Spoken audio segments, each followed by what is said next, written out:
We cannot, as a people, we cannot live in a nation where the waters are poisonous. You take a bull elk in the backcountry, and it's a joyous moment and it's a sorrowful moment. Like in Hemingway said in The Have and Have Not, a man alone has no chance. For a few days of oil or gas, we will have given up a mule deer herd or an antelope herd. Hello, this is Hal Herring.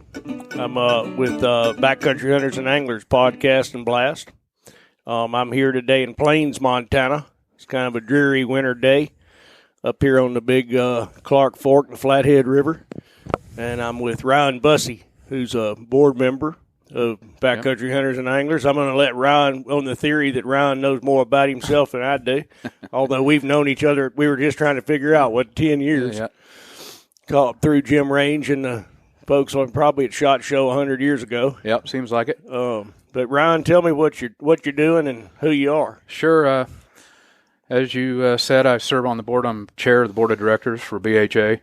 Have served in that capacity for now, I don't know, I lose track of time, but 2 or 3 years, and it's been exciting. Came to BHA through friends, through Ben Long and Joel Webster, and have loved to see the growth of the org. It's a rocket ship and exciting thing to be a part of. It is a rocket ship too. Yeah, I've never seen such energy like I've been involved in as a journalist, and also just knowing all the conservation groups for so long. Yep. And I won't say they were all moribund. They weren't at all. But none of them had the youth. No. Of this one. I mean, just last night we had a pint night. We worked on it for about a week, just sent out a few notices. Pint night in South Dakota. We didn't even have a chapter in South Dakota. 75 people showed up. Where at? I'm not even sure what town it was in. Land just called me and, a couple expletives and said, "We got lightning in a bottle, man." That's cool. So it's fun to see it. Well, South Dakota's badass. I just drove across it, and I made the colossal error of going to Sioux Falls on a night in January and not looking at the weather first. Uh-huh. So I did the entire length of South Dakota in a little bitty car. Yeah. At one point, I went under an overpass which blocked the wind. It was the only time I fishtailed out. Yeah. Because I was white knuckling it to the north. You had full rudder on? I had full rudder on, and I didn't know it until the wind blocked. But it's a beautiful state too, man. You can go look at some of that Badlands stuff, and gorgeous. Oh man, gorgeous. And that's cool. I'm glad to see that's blowing up. So tell me about more of that. Well, everywhere we go. Everywhere we dip our finger in, boundary waters, it's a hot button topic now, and we didn't just come to that. We've got an awesome chapter working up there. We just did a pint night there. 150 folks showed up. Yeah. Our message resonates. It's all about saving the most egalitarian thing ever on the face of this earth, in my opinion, and nothing like a little threat to get everybody motivated, and everybody's motivated. Well, they are, and Duluth, Minnesota, anyway. Yep. I mean, that place is pretty neat. It is. It's like being repurposed, as they cleaned up that waterfront. Yep. And there are a lot of just it's a really cool place, and the people know what they got. Yep. I was able to do some podcasts from there, and also do some roaming there. Yep. And there's a lot of power of. Those people know, like I said, they know what they got. Yep. They ice fish in the winter all through that boundary waters. It's a rich life. It's a rich life, and the access is there. Yep.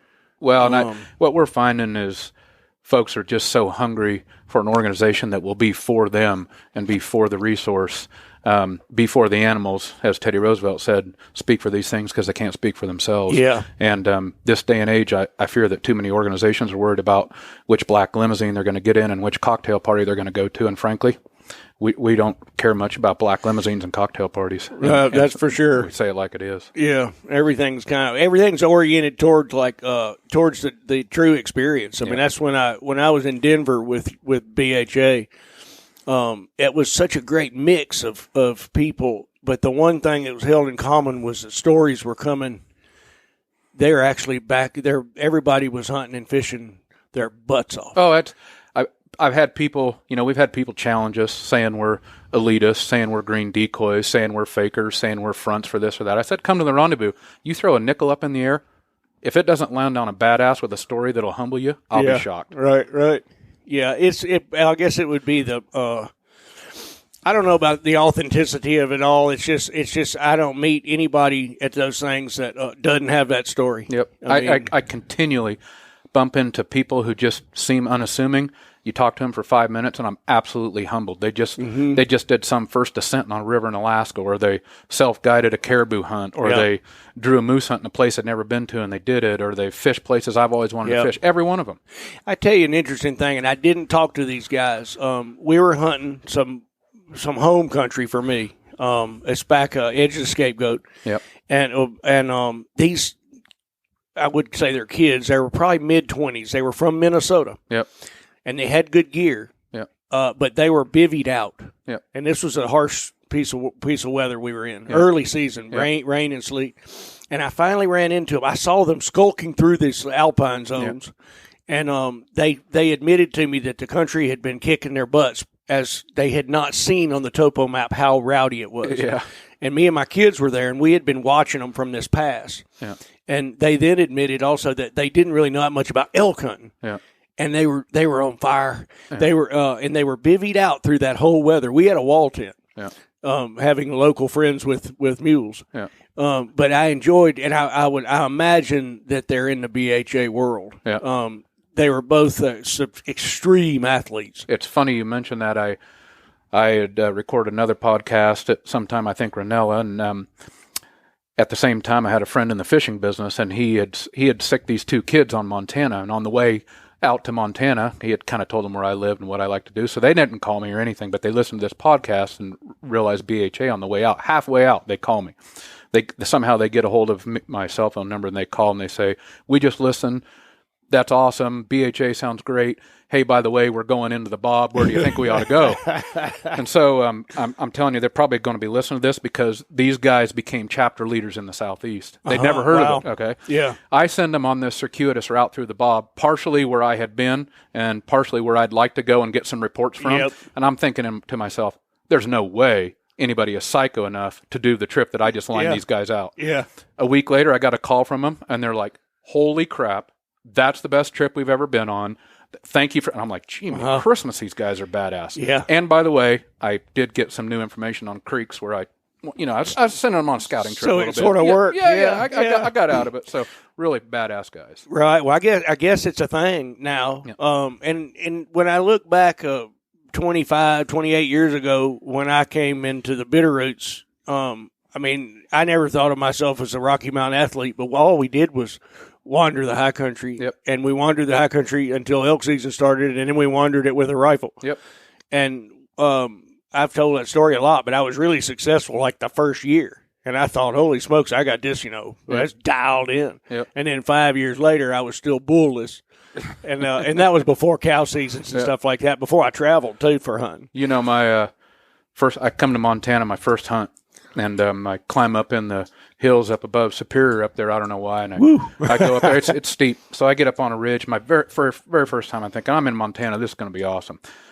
An hour into it, I'm coming back. I'm on the trail. I'm on this crest. Big 5-point bull. Nice bull. Stands up with a bunch of cows right on the trail. I'm a mile from my truck. I'm back in the backcountry, back towards the Idaho border. And I look through the scope of this bull, about 100 yards. He stands there.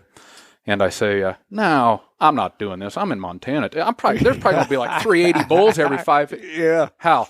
16 years later. 16 years. Wow. I screwed up every which way. I jumped bulls in the timber. I mean, I'm not kidding you. I'd come home to my wife crying, in tears. 16 years before I put a bull on the ground in public land in Montana, and I passed up one my first hour. Yep. My kids and I discussed once we were hunting private land, and the guy had said no big bucks. Yeah. And this big buck stepped out. Yeah. And I said, we can't do it, or I can't shoot it. But there was some psychological thing where I said, I don't know if there's like this supernatural, this hunting God thing. Yeah. But this was just presented to us, and we passed it up. Yeah. And we didn't get one. Yeah. Yeah. I was like, I think you can query your deal with the spirits. Absolutely. How long ago was that? Oh, gosh, I'd have been 94, 95. Yeah. And since then, I'd have been on a roll, but I'm telling you, it was the biggest teaching experience I've ever had. Yeah. I learned a lot. Well, the roll comes from because you've been doing it hard. Oh, yeah. I saw y'all's pictures. I mean, 3,000 feet of vertical a day. I mean, I get to the place. I hunted tell you what I was doing, hunting damn hard, and I wasn't hunting very damn smart. Yeah, for sure. Yeah. And people have accused me of it's always way up there. Yep. And that's true. Yep. And I came at it from mountaineering. Yeah. And so, like, I look up and I think, well, let's just go to where the sky starts, and that's where they'll be, because, and that wasn't true at all. And there's fewer of us up there, so Yep. I want to go up there, but it doesn't always work that way. No, it wasn't true at all. Yeah. You're post-holing around in waist deep snow. Yeah. There ain't an elk track for miles. And you want to really put me in tears, I'll come down, there'll be a guy 40 feet off the road with a nice bull, and I know that's just not right. Yeah. So how did you come to Montana? I came to Montana, I work in the outdoor business, and a couple of us, we conned a little gun company into letting us start a sales and marketing office in Kalispell, Montana, and it's worked out well from there. Cool. Yeah. And so you're still in Kalispell? I am. Yeah. I live in Kalispell with my family, 2 boys. Yeah. And where do y'all hunt mostly? We hunt. I hunt all over Montana. I hunt wherever the wild country will take me. I hunt down in your country. I hunt scapegoat. I love the Rocky Mountain front. I think that's my spirit home. Yeah. It's sacred to me. I know it's always been sacred to the Blackfeet, but it's sacred to me too. And I hunt. I've got my bird dog in my truck right now, and one of them, and I follow them wherever they'll take me. So I love the grasslands and the high country. And you go clear to northeast Montana and stuff like that? I do. I do. I hunt a lot of central Montana, north central Montana, and just everywhere there's wild birds or elk or trout in the creek. I love British Columbia. Fish and hunt a lot up there. Mm-hmm. So. Yeah, I've missed that. That we're further from the border. Yep. The way it is, the convoluted way the road. Yep. When I lived in the Bitterroots, we climbed in British Columbia and the Bugaboos, and I didn't fish. It was all, and we would go there in the winter to ice climb. Yep. But I missed that. Yep. And now you need a passport, which I've got. Gorgeous. Yeah, awesome. It's big country too. Big country. I mean, the thing I love about BC is when I climb those hills for a while up there, I come back to Montana, even as big as Montana is, I think, this ain't that hard. Yep. It's changed your perspective. Yep. Yeah. Well, so I know. I saw your pictures from last year. Y'all been hunting the bob, right? Yeah, we hunt the bob. I hunt the edge of the bob, scapegoat. Like I said, wherever we go. Do you still hunt the big timber over on the west side?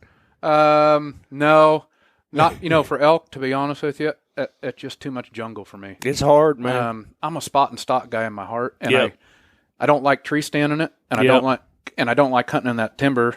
Just me, because my effective zone is so small. I feel like my strength is not patience. Right, mine isn't either. That's why I'll never be a great whitetail hunter. I suck at it. I'm terrible. Yep. And I've the only nice whitetail I've ever killed, I killed when I was 16. Yeah. I mean, and it's just the rest of them have all been meat deer. Yeah.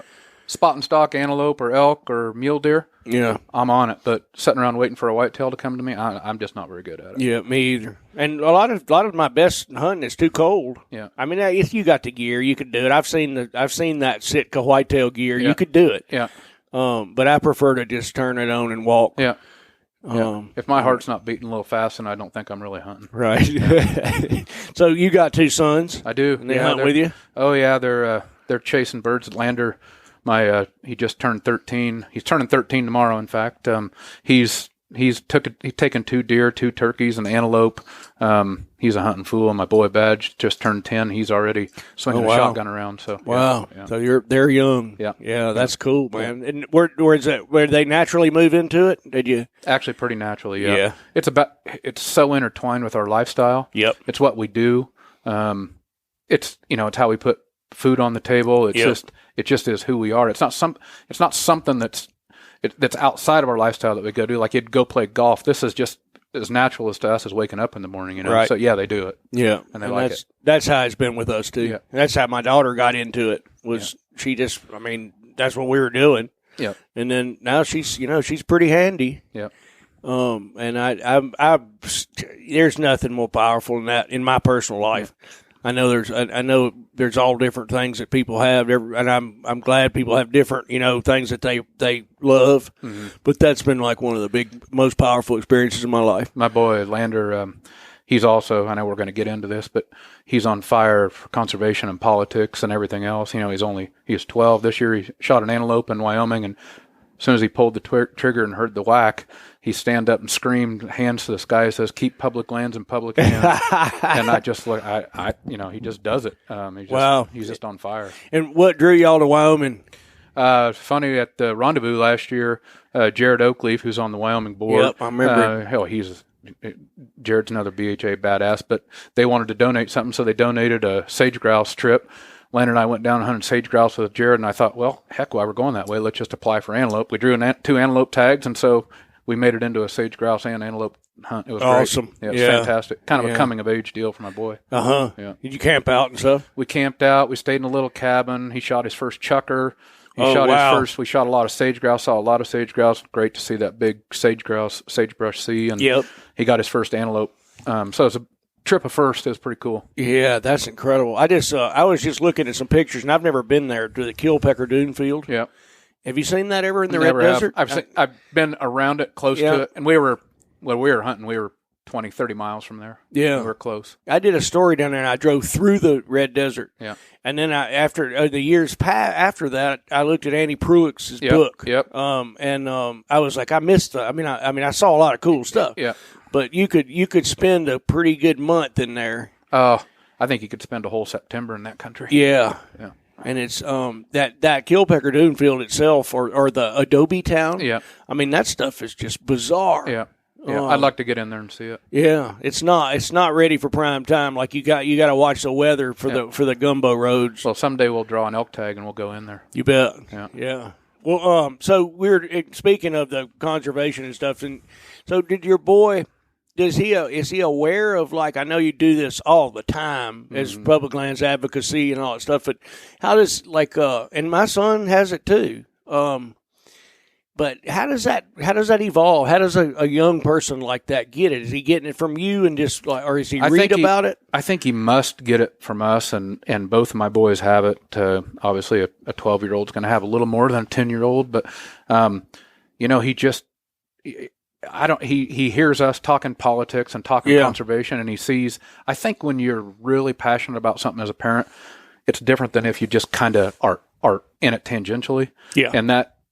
I've got so much passion and, belief and love for the resource and anger over it being destroyed. All those things, they leak out, they leach into your kids. Yeah.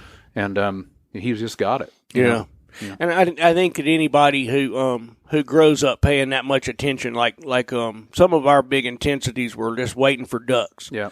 And everything is going on. Yeah. Like there's weird brown trout that come up into this marsh, yeah. and you can see that. Yeah. And then there's these great horned owls that they do something there at daybreak. Yeah. So they're always there and they're hunting, Yeah. And you're in this thing, and that's the thing about tree stand hunting down south. I do know people that tree stand hunt down south, and they know everything that happens in that place from the littlest to the biggest. Hey, I get it. I get it too. I just slow can't down. do it. Yeah. I see more stuff. Yeah. I get it. I know, I just me can't too. make myself do it. And my son took up bow hunting, and he said he saw the same three-legged skunk come by every day at the same time. Yeah. I mean, he had this awesome. this like map of the world. Yeah, that's awesome. Right there. So it is incredible. And that's how you get it. Yeah. Because if you understand it that way, you will not easily let it be sundered. Yeah. When you know what's there. Yeah. I totally agree. Yeah, that must be it. I mean, I think when it gets into the kids in a certain way, in a way again that's not a passing thing, but a thing that's part of you. I'm hopeful that will never leave. Yeah, I don't think it will. Yeah, one of the things my daughter did was took a picture of the creek. We'd had some overzealous irrigation going on upstream. And they go to that creek in the summer when they were littler every day. Mm-hmm. And she took a picture on her phone and went, yikes, on the hashtag or whatever you do. And that ended up with the biologist up at Shoto. Yep. Because that creek's not supposed to be dry. Yeah, I know. Right. Well, last summer there was a lot of stuff that wasn't supposed to be. Yeah, for sure. Sure. Well, so in your own journey, I know you grew up on a dairy or cattle ranch? I grew up on a cattle ranch. Cattle ranch and wheat farm, northwestern Kansas, right on the Nebraska and Colorado border. Wow, I didn't know that. And about 15 miles from Nebraska and 15 miles from Colorado, right up in the high plains. Over 3,000 feet elevation there, so it's higher than most people think. Yeah, very similar to eastern Montana. Yeah, and made my way to Colorado. I worked in the soon after college. I thought better about going to law school, and I ended up in the sporting goods business because let's face it, I just wanted to figure out a way to get paid to hunt and fish. And sure. That was as close as I could get. And, sure. A few years in the sporting optics business and then got into the firearms business, and that's where I've been since I moved to Montana. And frankly, always wanted to live in Montana. It was just a mythical place to me. Yeah. When you were in Colorado, what was going on there? I lived in Greeley, Colorado, and I just every single chance I had, I was getting out of Greeley, because that's not the, it wasn't my favorite. I don't know that area. Yeah, big meat packing. That's town. the meat packing center, big meat right? Packing town. And right. I was getting out of there and exploring all Wyoming that I loved, exploring Green River country in Utah that I loved, and I was young and free and single, and man, I'd just point her into the hills or north or west and go explore wild country. Yeah. Well, you're kind of you're sort of an epicenter there. Yeah. It's close to a lot of stuff. Yeah. Same thing I did when I moved to Montana before Sarah and I were married. I had several years in Montana just kind of on my own, and what I did was chase wild country, and every single weekend I would go someplace, and I had this rule. I could go to someplace I knew one day, but the second day, I forced myself every time to try someplace new. Cool. And I got lots of bust. Bad. I found places that didn't have fish. I found bird spots that didn't have birds. But almost all the awesome sacred places on my map came from that 4 or 5 years. Yeah. That's really interesting. You mentioned Jim Range earlier, who founded the Teddy Roosevelt Conservation Partnership. Yep. Jim did something similar to that for years. Yep. And I asked him one time, I won't say where this is, but it's in northeast Montana, how he found this thing. Yep. And it was a good sharptail spot. There weren't herds of sharptail. I mean, but it was neat. Yeah. And he said, I just wandered around. Yeah. And I said, but wandered, I mean, like he lived in D.C. at that time, right? Yeah. And he said, I just took a lot of time and I just wandered around, and a lot of it wasn't productive. Yep. He said, you got to be willing to have failed days. And what I found is when you're by yourself, you can afford a failed day. Yep. But when you got buddies with you or kids with you, you're under pressure to do something that's known. and to produce. Yeah. Yep. And that's true. true. I mean, the best fishing, one of my favorite fishing places in the world is a little creek out in central Montana in a prairie that you'd never know was there. And I was bird hunting, came across this little creek. I drove over it, threw it with my truck actually, and I came back. I looked at it. I said, you know what? That might have trout in it. This is in November. Yeah. I pull a 4-weight out of my truck because I always keep a 4-weight in my truck. Never be far from a 4-weight. And threw on a bugger, went down to the first hole, stripped up through there, caught about a 14-inch rainbow. I said, well, threw my 4-weight back in my truck, wrote it on my map. I went back to bird hunting, but next spring, guess where I was? Mm-hmm. Now it's one of my favorite places, and that's just total by accident. You just got to be curious. Yeah, for sure. And you got to be there. It's kind of like the old photographer's rule, Yeah. So when you were talking about your evolution, sort of, and we can't really, because of where it's not the raison d'etre, as they say, of BHA by any means. Yeah. But there is really no way to deny the integration of politics with what we love. Yeah. And I know I've worked at Field and Stream for, I think, 17 years. Yeah. And one of the main things people say, and even George W. Bush once said this, I do not want politics mixed with my hunting and fishing. Yeah. And many readers have said this, so many. Yeah. It is it's a universal for some folks. Yeah. And the fact is it doesn't work that way. No, so it's funny you mentioned George W. The way it all worked for me is I came out of college, and I was like a lot of kids, I think, college kids. I thought of myself as conservative, but I had all these liberal tendencies. Looking back at it, I'm not sure what label fit me, and to this day now, maybe it doesn't. I don't have one. Now I'm not sure what label fits me, but I guess I had been brainwashed looking back at it by some of the conservative Rush Limbaugh type media talking points, and at the same time I was still kind of a rabid environmentalist, never quite understanding that these things didn't mesh. In fact, I thought they did mesh. I didn't think that there was a rational person in either party that wasn't an environmentalist, shall we say. And so the way it happened for me is I'm working for a gun company, and during the Bush administration, there were some proposals to drill some more wells and do some more exploration along the Rocky Mountain front in some of my sacred places. And I thought to myself, well, it's a real simple explanation. Either these people are evil, which I don't think they are. Right, because I happen to know them. Because I'm one of them. I grew up on a ranch and is conservative. I don't think they're evil, so they must be ignorant. And all I need to do is convince them of their ignorance, and we can fix this. So I was asked by Trout Unlimited and some other groups. They put together a fly-in to D.C., and there were 5 or 6 of us kind of traditionally conservative types, outfitters, hunters. I was a gun company guy. And we did a press conference at the National Press Club, which we all wrote, basically bestowing the benefits of not drilling in these places and bestowing and trying to espouse the evilness of, not ruining these last wild places. Yes. And I figured out that I was wrong, Hal, that, there's a lot of people in the world that aren't ignorant of it. They just don't care about it. They just don't care. And yeah. And I know those people myself, and that we do care. We do have the Venn diagram of caring about other stuff that in common, but in this one they don't. And so that, I'll have to say, that started my conversion, and it was quick. I decided there's going to be, my life is meaningless if I don't have these places to go to. Mm-hmm. And I'm not going to stand around and let them be ruined. That was 20-some years ago, and I'm pretty close to a holy warrior on conservation, hunting and fishing, and protecting what I think makes our lives really worth living. And for me and my boys and my wife, it's these things. Sure. And I think I told you I was I was reporting full time at the same time you're talking about, and I was living up there on the Rocky Mountain front. Yeah. And I published a piece. It took a long time to get to this, but the appliance, this is the mundanity of it. Yeah. And how do you do this as a writer? And it was how better refrigerators can mean bigger deer. Mm-hmm. And what that was the appliance efficiency standards that had been invented during Clinton. Yep. You never put them in. Yep. Had been abandoned during the Bush 43 years. Yep.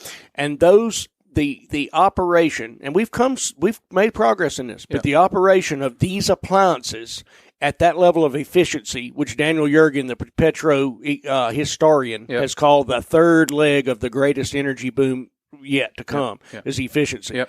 It would make drilling those places on the Rocky Mountain front absolutely unnecessary. Well, and as long as you weren't export. And that's where I think it hit for me is, I think we talked about who we are today. I mean, let's face it. Today, I'm a redneck hippie. I'm as progressive as they come on environmentalism and conservation and those things. Yet I'm a gun-toting hunter and I'm a gun runner. But I came to figure out, just like you've just explained, these things are interconnected. Yep. Does politics have to do with the efficiencies of refrigerators? Yes, it does. Absolutely. It does. It did. And the fact that Clinton invented them, George Bush threw them out, and I don't think we've still put them in, but we've made progress through the free market to some extent on that. Yep. But not enough. Is the Clean Water Act political? Yes, in the same way. Is clean air political? Yes, in the same way. I'm sad about it, but it is. Yeah, I don't see a role for government actually in a lot of things, but if I see a role for it, it's in environmental protection. It's those things that we cannot do ourselves. Yeah. Right. I mean, the Clean Water Act, the Waters of the U.S. Act, and I'm here to tell you that I'm a big supporter. Yeah. That is the role of government. Absolutely. I can't fix that. Yeah. I can fix my own pipes. I can build my own roof. I can defend myself for sure. Yeah. One of the things I've always wanted was that the Second Amendment should be absolutely not antithetical to the deepest type of environmental protection. I don't know where we got separated on that. I never understood it. Yep. I really don't think 20 years ago it was all that separated, but in this last 10 or 12 or 15 years, we've gotten an ugly place on right. This. So I'm out. Yep. I mean, where am I? I'm a Second Amendment pretty much absolutist. And I believe that the role of government involves environmental protection and conservation to the max. Yeah. Yeah. I don't think I'm alone, man. Yeah. Do you? I don't think you're alone at all. I don't think you're alone at all. Yeah. I think that we just have to look at what's important to us and start voting on some of those things instead of letting these social hot button things that are designed to get us off our game. Yeah. Well, man, they have gotten us off our game. Yeah, for sure. I mean, in every way. Yeah. Yeah. And I don't see that getting any better. Yeah. Where do we go from here? You've got thoughts? Well, let's stop on that. Yeah. You told me you had a conversion moment where you had changed politically. Yeah, what happened was when I did this when I did this press conference at the National Press Club, I didn't think I said anything that was controversial. Mm-hmm. I mean, I'm a hunter and a fisherman standing up for clean water and wild trout and elk country, and I don't want oil wells and roads in there.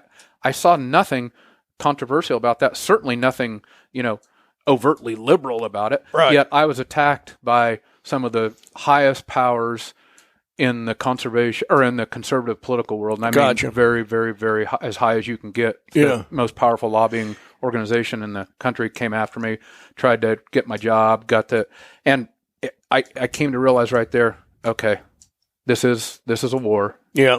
It's not something I can take lightly. Right. We're not all on the same team, apparently. Right. Time to pick sides. I pick sides. Yeah. And I do think conflict is a given. Yeah. In all the time. I think conflict is good. But it is a battle. And I know which side I'm on because I know which side, and it's a little bit different than what you said. For me, I have loved these things, or think of that movie Blade Runner. Yeah. You have burned so very brightly. Yeah. I have lived this life where I had such access to such powerful experiences. Yeah. I cannot, in good conscience, pass on a world on my watch that would be reduced in some way to my children or grandchildren. Yeah. Or to the thousands of people who may be coming to Alabama to go bass fishing on Guntersville Lake, Yeah. or to go to Montana to hunt antelope. I cannot, in good conscience, let that be. Well, it's reduced. I'm not a religious person per se, but I've had these religious, spiritual experiences in these places, and they are life altering. And they've sent me on this same path that you're on. These are experiences that common man, 300 years ago, we did not get to experience these things. Mm-hmm. We cannot, if we have any conscience at all, we cannot allow these things to be degraded. Right. Not on our watch, and certainly not without a fight. Yeah. And certainly not as hunters and fishermen. We cannot aid and abet the forces that are tearing at the things. And frankly, there's a lot of hunters and fishermen right now that are aiding and abetting the forces that are coming right after it, and they're proudly doing it. How do you see? You talk to some folks like that? So what do they say when you say, "Well, you're voting for a politician who is actively against, say, the waters of the U.S., the Clean Water Act, or for the divestiture of public lands"? Yeah. What is that? What does a person say to you? I've had high-level folks in the conservation world say, when I finally press them on this after one or two or three drinks, I finally get to the point of saying, look, you say you're for conservation, but then you gladly vote for people who are clearly anti-conservation.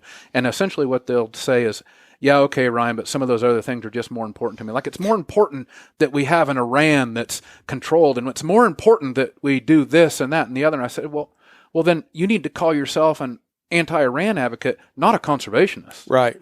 I mean, conservation needs to move up your ladder, son. Right. I mean, you're something. You read about conservation, or you can spell the word conservation, but you're not a conservationist if you're willing to throw it in the trash that fast. Right. And so that begs the question: then how then shall we live? So what do we do? I mean, you and I would both agree that we might disagree on the mode or the method, but that Iran is important. The threat of Iran is important. But how do you produce a politician who can run a nuanced and effective foreign policy, who also recognizes that the waters of the U.S. Act, with the incentives for compliance, not necessarily just the hammer of government, are of desperate equal importance? Well, I think in the short term, and I hate to have arrived at this, but as long as there is political gain to be made by not taking those stances, those politicians, almost all politicians, will take those stances. We're at the those point stances now, being those stances being until there are political repercussions for them taking a stance against us as conservationists. Right.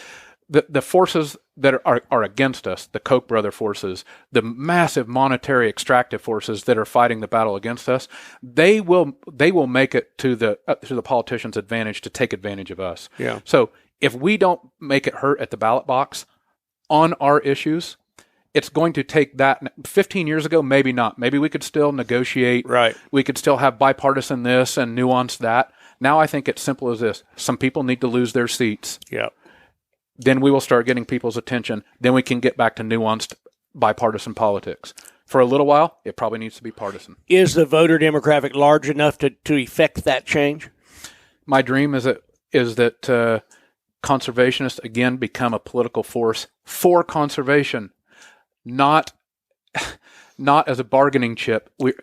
Our people are fooled into voting for people who are tearing at our own self-interest. Right. I want to get back to the place where we vote, and we proudly vote, for conservation on either side of the aisle. Right. So, yeah, we've been there before. And think we only have to swing a district here and a Senate race there, not by 10 points, by half a point, right. by a point. Right. The best political organizations in the world do that, and they win. Sure. So we just got to get up and vote the way we say, vote for what we say is important to us. Okay, and I totally agree with you. However, how do we find a candidate for which you feel good about casting that vote? Mm-hmm. Well, I mean, there are a few. Yeah. I mean, we're lucky in Montana. We've got a senator that's pretty dang good. I hadn't seen anything come from John Tester that I didn't think was. I really appreciate his leadership in there. Martin Heinrich, New Mexico. Martin Heinrich for sure. That's an elk hunting son of a gun right there. He's a good guy. Yeah. And these politicians, the Udall family has produced a bunch of. Granted, Hal, we used to have more of them, but the ones that we have, we got to support, and we got to find more of them. Yeah, it can be done. Yeah, it can be done. I think, and I don't know how many times I've said this, but I'm quoting Randy Newberg. Yeah, he said, "I think it's best that we remember that conservation is not convenient." Yeah, and in a political race where people are yelling slogans, I go back to a time when George Bush was up for second term. Yep. And they polled those voters coming out of there. Yep. And they said, why did you vote the way you did for whatever? And only 4% noted that the first 4 years of the Bush administration were really bad environmentally for conservation. 4%. I've been depressed about that ever since because as a reporter, I was covering what was going on there, and it wasn't good. That's why I was in D.C. at the National Press Club. Same thing. Yeah. And I became depressed about it. And so I decided we've got to get, BHA is not a political organization. Right. It's an organization to get sportsmen invigorated about conservation. It's up to them where they cast their vote. But I know, wherever that vote lies, it needs to fall to somebody who's going to do the things that protect, our spiritual base. Yeah. I mean, BHA members are a spiritual bunch, I think. Yeah, I think so. And it's sort of an unsaid. Yeah. Like in those crowds of storytelling in those people, it's sort of an unsaid spiritual deal, and it has to do with connection to the most powerful energies on the universe, which is right around you, which is hunting and fishing and blood and dirt and fish and clean water. Well, every native religion ever developed around those things. Right, exactly. The sun and the moon and the things we chase and the things we eat and drink. Right, right. That's right. So, and is where we go. I mean, you have a much better understanding of the politics of all this than I have. Even as a reporter, I tend to the nuts and bolts or the Clean Water Act. It's like a mantra for me, and I'm sorry, but. So where do we go? Where do we find these politicians? Where could we just get, say, a Democrat who says, I don't really believe in adding to the 30,000 laws pertaining to firearms that are going to make law-abiding gun ownership more difficult, but I do believe in the Clean Water Act. Where do we find that man? I know Tester's pretty close. Yeah, so here we go on the interconnectedness of other stuff. And, I want to delve into conservation politics, but then guess what? It gets into gerrymandering politics. Yes. Okay. Right now, most of the House districts across the country, they don't have to worry about being nuanced on anything. They can be far right, or far left, right. And the districts are gerrymandered in a way that's what you have to be elected. You can't be a little bit gun control, not, anti-gun control over here, pro-conservation here. You got to be 100% one or the other. And this gerrymandering is a problem. Can you explain that to me without killing me? Sure. So, there's a reason why the moderate folks that we just mentioned are senators, because they run in a statewide election, meaning they don't have They don't have hugely partisan districts because their district is a whole state. Gotcha. Yet in especially the last 10 years, most of the districts in the country have been drawn in a way to pigeonhole it to be huge percentage one party or the other. Gotcha. So that has forced the parties more right, more left. Our issues have gotten bifurcated in the same way that other, not everything has always been a partisan issue. Certainly conservation hasn't. It's not an accident that it became more partisan as these districts became more gerrymandered, more right, more left. I understand. That's explains it better. And I read the Washington Post on that, and it's a little bit over my head. There's Supreme Court cases that are now coming that are going to decide whether this gerrymandering thing is constitutional or not. Right, I saw that. Yeah. What would it take to create an American politics that focused on the health of the ecosystem services and the celebration of wilderness and wildlife and wild places and floodplains as a patriotic and basic economic and quality of life issue? So I think we've started down that path. This idea that we're going to start measuring the outdoor economy and outdoor jobs, I think is a powerful thing because this has always taken place. Folks like you and me have always canoed and fished and gone to the fly shop and bought shotgun shells, but it's never been measured. Right. It's always just thought of this thing that happens. I've basically reduced myself to pauperhood doing it. Yeah, exactly. I mean, people will spend their entire disposable income on these things. Yep. Okay, so it's always just like people have cats or people have dogs. You just thought, well, it just happens. Well, Right. It doesn't just happen. But I mean, other industries, they measure. The oil industry measures their jobs. Right. The mining industry measures their jobs. They Right. convert it into political power and political will. Yep. We as an outdoor community are starting to do that. And in Montana, it's huge. In Idaho, it's huge. In Wyoming, it's huge. In fact, it's big. It's really big in Minnesota, the boundary waters. Yep. It's huge in Alabama. Yep. It's huge in the Smoky Mountains, and it's still not. It's taken for granted. Well, why? I often ask. I'm not saying that a coal mining job's not important. Of course, of course, anybody's livelihood is important. Absolutely. But why is it that the fly shop guy's job's not important?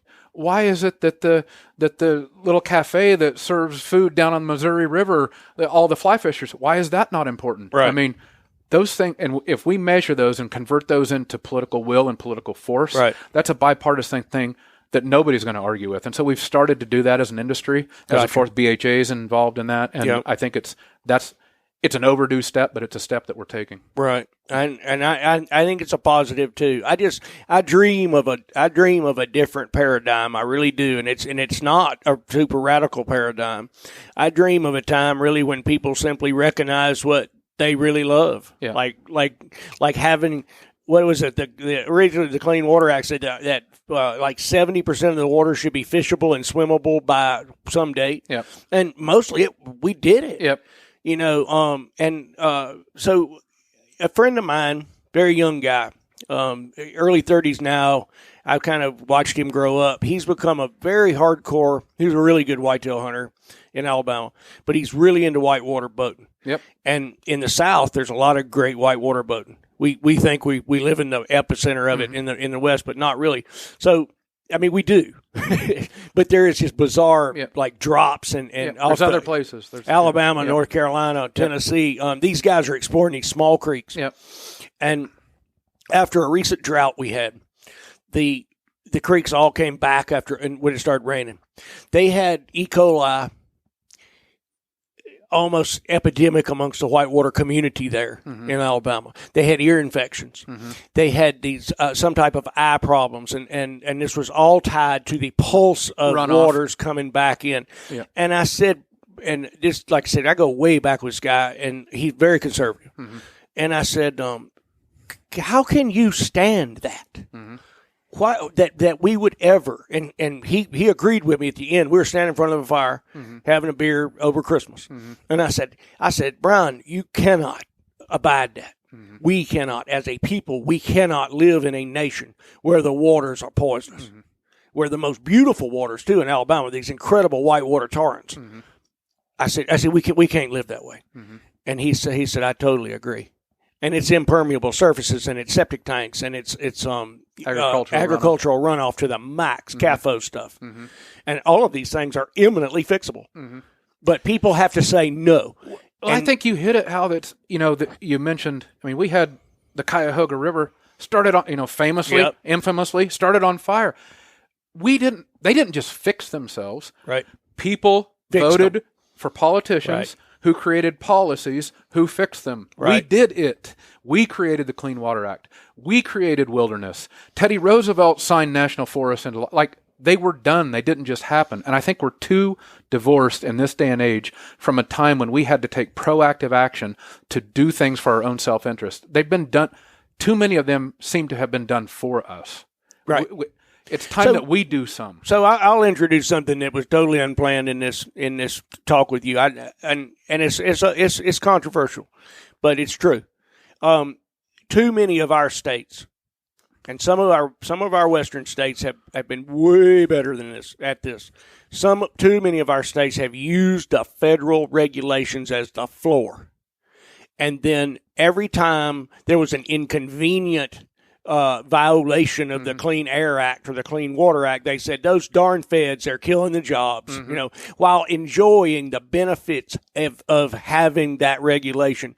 In the Alabama River, for instance, the Tennessee River, Guntersville, the incredible crappie and bass fishing, right? Well, that river wouldn't be that way if it wasn't for the federal regulations. And because the states, and Jim Range told me about this, the states failed to pick up the ball and localize conservation and environmental protection. They passed the buck to the federal government, which at that time they claimed to dislike. So that has done something. I would give anything. Here's another dream. If we as a communities protected our own environment first, our own conservation, if we brought it to local levels, community, county, state, and then the federal government could have a floor, right?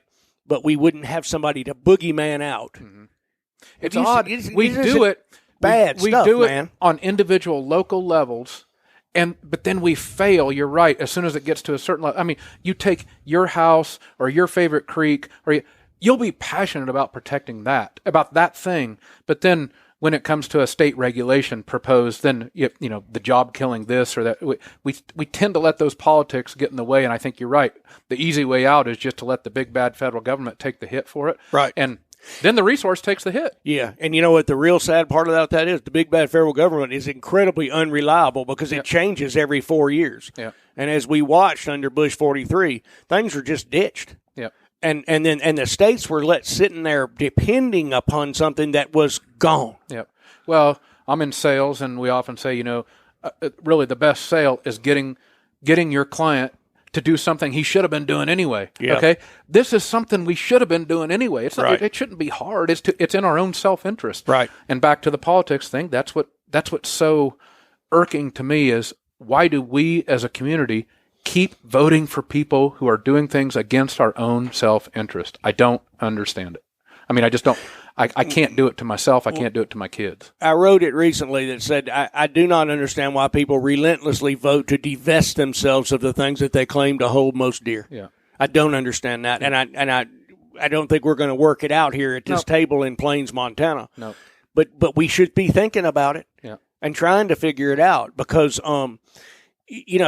once things are gone, they don't really. It's the Cuyahoga River didn't clean up overnight, and you may not have the political demographics, the power, or whatever to fix what happened. It's a Humpty Dumpty deal, man. Right? All the king's horses and all the king's men can't put Humpty together back again. Yeah. Humpty's got to stay up on the wall if you like Humpty Dumpty. Yeah. So you hate to be an idealist, but if you're not, you're going down the hole. The Clean Water Act came about. The Environmental Protection Agency came about when? Under a Republican administration, under Nixon. Right. Why? Because the people of this country demanded it, rose up and made it politically poisonous not to do it. You bet. We need to make it politically poisonous not to do the things that we need done. I mean, if we really are as soulful about these things as we say we are, and believe me, I meet people who I believe are soulful about it. then just take it the final step. Right. Just put it in your vote. Right. Put it in your policy. Write a letter. Call somebody. Call your senator. Let them know it's important. I mean, you can get riled up over abortion policy or the federal spending or a tax bill. I've seen people call and write letters. Yeah, they do. They're insanely motivated inside. Write your letter about your whitetail habitat or your clean water or the Alabama River or E. coli or elk habitat or federal public lands. Right. Just write the letter. Right. Make the vote. That's all I'm asking. Yeah, that's all I'm asking. And there has to be though a candidate who says who operates within the current economic paradigm, which is endless growth. It's a difficult paradigm to live in for conservationists. Yep. But that's not going to change. Yeah. And not now. Yep. And so that candidate has to say, and he only has to say the truth. We can have economic growth and protect our resources, our conservation, our clean water, our wildlife, our fisheries at the same time, and that's simply true. Well, if we don't, I go back to the thing that got me started on this. What is our life really if we don't do those things? Right. If we ruin every last bit of wild space, if we poison rivers, if there's E. coli in our whitewater, really, what are we fighting for? Right. I mean, that's what Churchill said about stopping the funding for art or whatever during the war. Exactly. What really are we worth if we don't protect that? I don't. Right. I mean, do I want to spend my entire life in an office in a shopping mall? Right. No, Right. I don't. I go back to that thing. I think it was Ezra Pound or somebody, the poet said, what is poetry but news that stays news? And somebody said, what is the relevance of it? Yeah. And he said, I don't know, but I know that people are dying every day out there for the lack of what's to be found there. Exactly. And that's the way I feel about my life in the woods and the fields and the rivers. Yep. Is I've found this meaning, and I know thousands. I bet you, by my age, thousands of people who can say the same thing. Well, from the cane pole fisherman in Alabama, or on the Mississippi Delta, all the way to somebody fishing a 408 for native cutthroats up in BC. Yep, and that we didn't mean for this to be a BHA commercial, and I'm not trying to make it that, but there was a time at a low point in my life when I thought, you know what? There just aren't many people like me. I mean, I've got these idealists, these political, I just can't find them. The awesome thing about BHA is these people, I look them in the eye, hear their stories. They're coming to us by the thousands. Yep. And it's so heartening to me to see. And they're not all coming from Montana or Wyoming or Idaho, where we have these vast tracts of public lands. They're coming from Alabama, from Tennessee, from Minnesota, from Louisiana. We have a chapter in Texas. Those guys they're on fire for it. And you know why?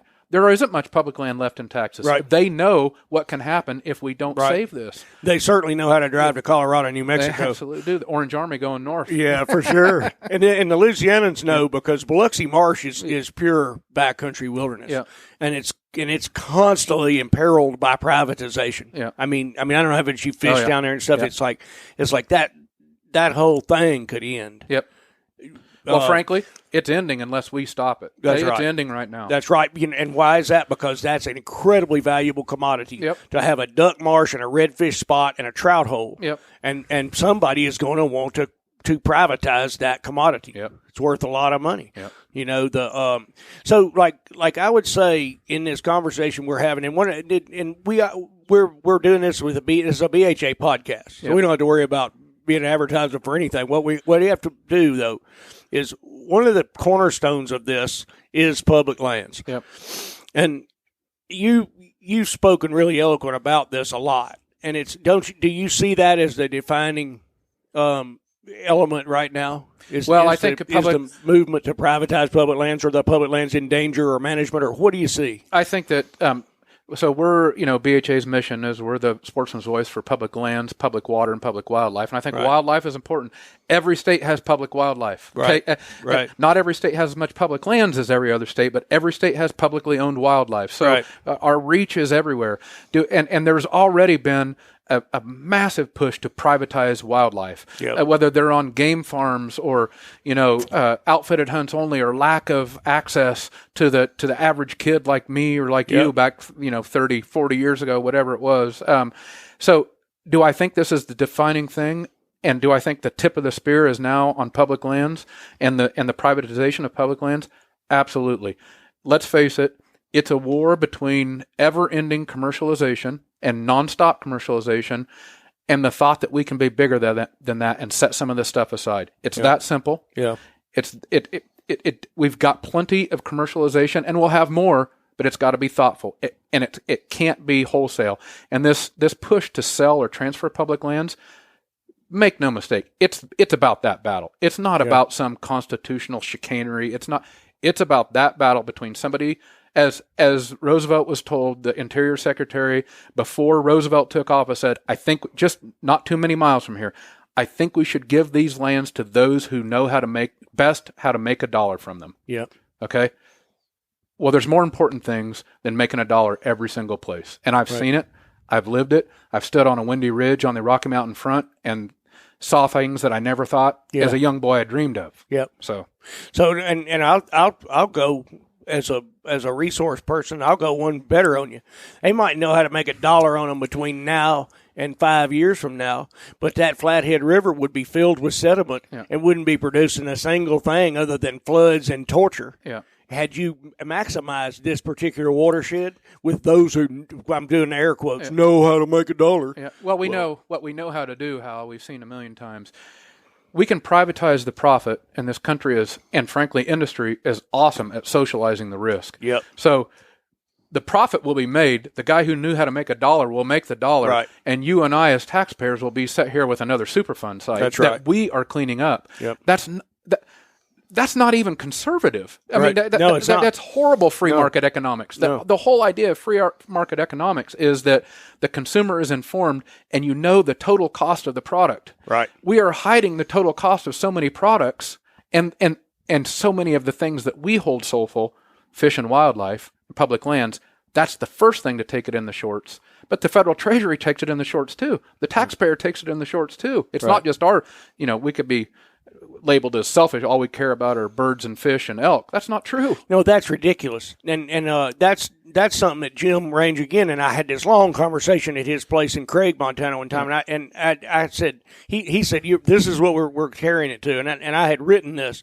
It's those, the fish, the wildlife, the experiences they are the dividends paid on the principle of beautifully well-managed and protected landscapes and conserved and well-managed and used landscapes. They are the dividends on the principle. You cannot eat your principle and expect to have a recurring dividends. You can blow it, and it's a Humpty Dumpty deal. Yep. Just go down the Pinedale anticline. That used to be the finest mule deer and antelope winter range, probably in the world. Yep. And we've turned it into an industrial waste zone. There are no more mule deer and antelope there, or the mule deer that come through there are, by every estimate, reduced by 60%. There's gas wells and oil wells. You're right, and there are people making a lot of money off of that right now. Well, right now it's MCF is less than $3. Yeah. They're not making any money. They're just sitting there in a sea of freaking invasive weeds. Yeah, and so but someday that'll be bust too.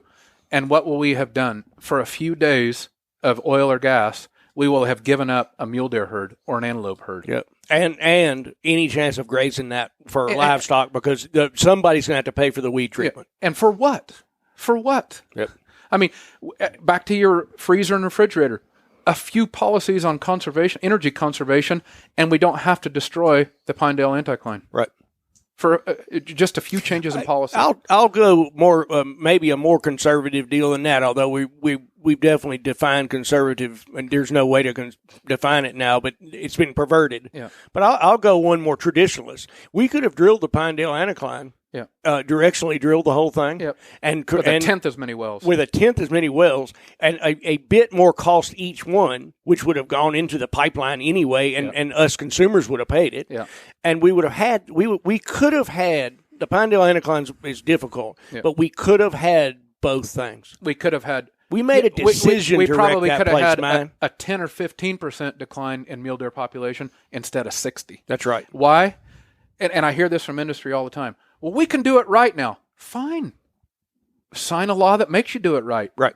If you can, and we all agree you should, what's wrong with wrong with regulation? And that's where the federal government comes in. Right. I mean, business by its nature is going to go to the least costly thing it can do. Right. So we have to there have to be some regulations there that, again, back to compromise, and there's too little of it in this world, but that's a compromise. Sure.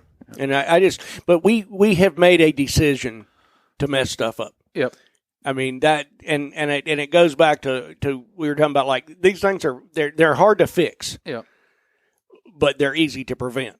And that's not to be overly cautious, and that's not to be a little old lady that, like, oh, no, don't touch the china, right? I'm not talking about that. I'm talking about pragmatic, proactive conservation of the things that we want to see long term. And one of the things I'd like your thought on is so we've got these politicians who espouse these radical, now it's called conservative, let's say it's a right wing or however, anti-conservation, anti-environmental post. Has anybody ever asked any of them and given them a sheet of paper and said, you have all the power, pretend. What does our country look like under your plan? Have you ever seen anybody? No, and I think there's too many guys with suits a lot nicer than you and I can buy that are giving them talking points. They don't even think past that. They've got their printed out talking points, and they know where the votes are coming from, and they know where the dollars are coming from. So I don't think there's a lot of use to think much past that. And back to, our role as conservationists, and if we're going to be politically active, and I think we have to be, it's our task now. We have to put those talking points back in their hand, and we've got to make them think like we've got to make them produce an answer to the question you just posed. Yep. I want to know what it looks like if you have your way. And I can say that, like, the liberal left or whatever, they're very well-meaning, and that always kind of is a blow in their favor. They seem like well-intentioned. No, I'm using that voice on purpose. I don't know if that's how they talk. But I've said this. I don't know if I've ever said this in public. I believe it is very dangerous for us American conservationists, American hunters and fishermen. I don't care if you're even conservation, American hunters and fishermen, to leave the business of environmental protection, upon which all that we love depends, in the hands of the liberal left. I don't think that's a good idea. Well, that's I got a basket news for you. Yes, sir. We're well on the way of leaving it in their hands. Absolutely. Yep. Let's face it. An awfully lot of organizations on the hunting and fishing side have ceded nearly all conservation ethic. Right. And where does it go? You can call it liberal left. You can call it Sierra Club. Whatever you want to call it. Fact is, an awful lot of those organizations are fighting harder for wild spaces and critters. Now, they're not fighting for them in the same way that we do. Right. Wildlife herds or to hunt but they're fighting for them harder than our constituencies fighting for them. Right. And I'm right with you. What are we going to do? We take pride in this, that we brought elk herds back. We brought mule deer herds back. We instituted conservation. Duck stamp, for heaven's sake. Well, why have we fought that hard and done that work and now cede it to somebody else? Right. That's damn near a crime. Yeah. And I want to reiterate that I do not find a huge amount of long-term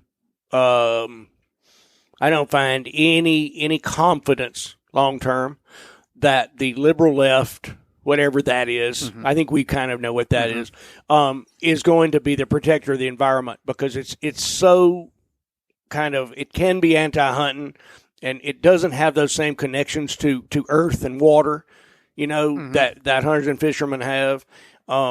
It's urban-based, man. Well, I look, this is going to... Isn't that true? It's urban-based. I think so. I don't even know. I just know what my experience is, and it's going to sound egotistical to say it. Do I think that my experience in hunting and fishing and being connected to there's something about, you take a bull elk in the backcountry, and it's a joyous moment and it's a sorrowful moment. It's right. The emotion is right. The connection is something that I don't think you can fully understand. A lot of people cannot fully understand. Right. Touching a wild cutthroat trout in a place that, as far as I can tell, humans haven't walked, which I like to kid myself, that's all these places I go. There's a connection that I just don't think you can get by just walking through it or just looking at it. And so does that sound egotistical, that I think our connection is in some way better or more, more direct than, some tertiary walkthrough? Yeah, I guess it is, but I think it is. I think it's defensible. Yeah. I do. Yeah. I don't think it's irrefutable, because there's probably walkers that experience great powers, but I think it's very defensible. Yeah. I believe it. Yeah. But I don't want to. I want a new politics, man. Yeah.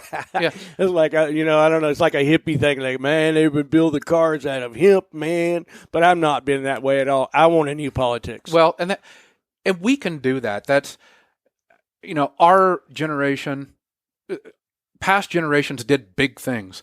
They did really big things. They won world wars, and they created environmental movements. And and what are we doing? We can fix this. We don't have to have these bifurcated politics. Right. We don't have to let conservation be ceded to anybody. We can shoulder everything. And hunters, groups like BHA can be the leader, and that's what we've got to be. That's why I'm doing this. Yeah, and the actual truth of that is like in Hemingway said in The Have and Have Not, a man alone has no chance. Mm-hmm. Where Harry Morgan is on the boat trying to smuggle the guns, and he gets all shot up. Yep. And he says the fact is, a man alone, no matter how powerful or noble his intentions, is not going to make it. So you put 17,000 people together of like mind and diverse views, and diverse beauty. But like some of them love Alabama, and some of them love Montana, and some of them love Maine. But the common thread is like, say, BHA. Crazy thing is they all love different things, and they all love the same thing. Right. And that's the beauty of this thing. And that we got to get back to that. Yeah, we do. How do you? And I know we're running long on this, but how do you account for the youth? Like Ravalli County Fish and Wildlife. I used to go to all these meetings as a journalist with small conservation groups around Montana, especially, and in Alabama as well. And they were gray haired and getting older, like literally it's not BHA, man, literally to the oxygen tank in the walker, And BHA. So what's going on right now? Do you think? I think our generation is at a place where, we were just talking about this, but it wants to do something. Do you think it sees do you think it feels imperiled? I do. Yeah. I do. I think there's nothing like the threat of losing something to motivate somebody. And it motivates me. Yeah. It's motivated people for centuries. Yeah. And it's motivating our people. Boundary waters, it's motivating people. Yeah. The sale of public lands, it's motivating people. And we're you've got to be careful. We're not trying to foster this false sense of threat, but there's a threat, and it is motivating people. And I've worked in the sporting goods industry for a long time, and I always hear, "Gosh, how do we get new people?" Oh, that's aging. Gee whiz, we can't get enough people to hunt. Oh gosh, recruitment's down.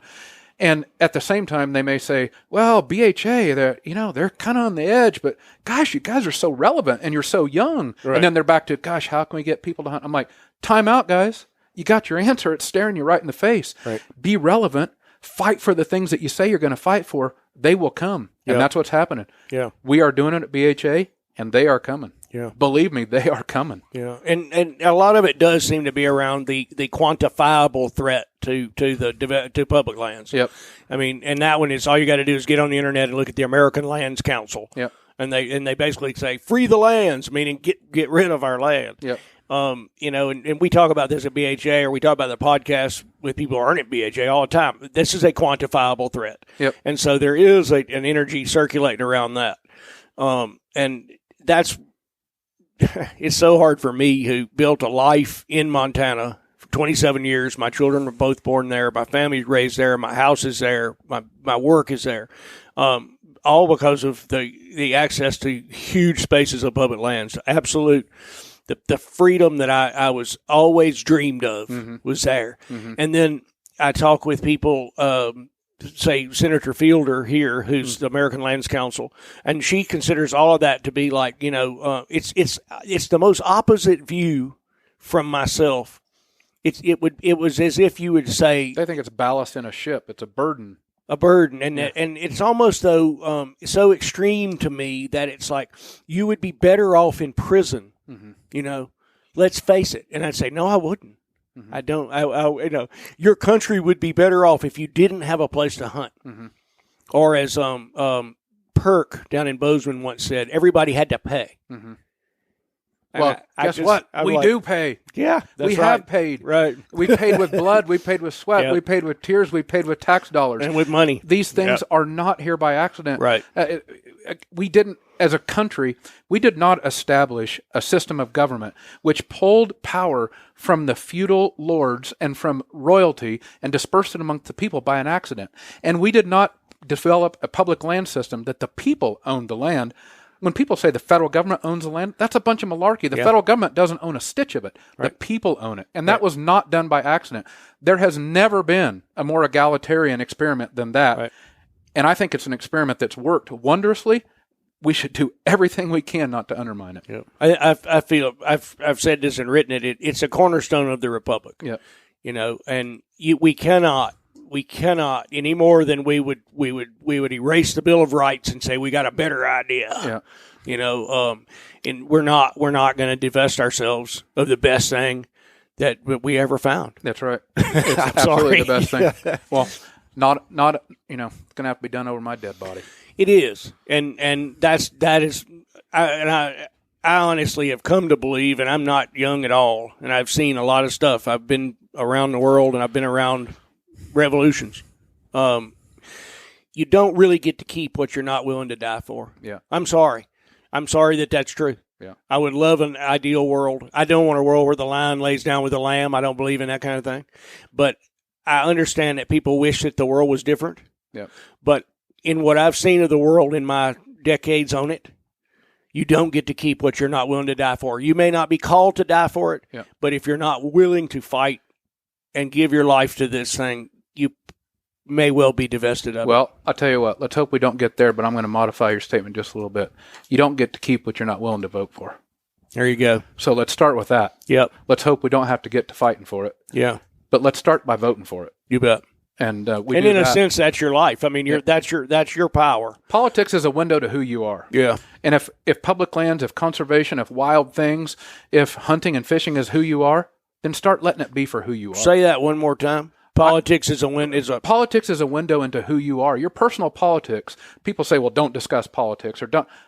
Malarkey. Your politics is a window into who you are. Right. It says so much about you. You bet. Don't let it say the wrong things. Yeah. Yeah, I hear you. Well, I think we better sign out. Okay. This has been very good. I feel like we're just touching. Well, we're somewhere near the middle of it. We're touching the edges of something I'd like to get into with you again. Yep, let's do it.